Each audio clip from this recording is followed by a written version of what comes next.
Lalai saat memasak sebuah dapur milik Niketut Sabeh 80 tahun, warga asal Banjardinas Panek, Desa Ban, Kubu menjadi sasaran amukan si jago merah Minggu 15 Januari dini hari. Syukurnya tidak ada korban jiwa dalam peristiwa tersebut, hanya saja korban diperkirakan mengalami kerugian mencapai puluhan juta rupiah. Kapolsek Kubu AKP Debagus Astawa menyebut kebakaran bermula ketika pemilik dapur menggoreng jajan saat malam hari. Saat menggoreng, yang bersangkutan mengantuk dan meninggalkan dapur dengan kondisi api di tungku masih menyala. Tak pelak, api membesar lalu melalap seluruh isi dapur.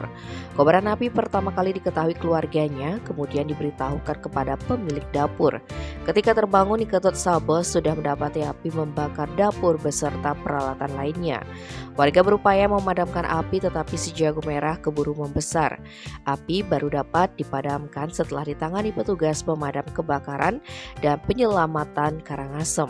Kadis Damkartan Karangasem Inyoman Siki Ngurah mengatakan pihaknya menurunkan pemadam dari pos Karangasem. Tim Bali Express melaporkan.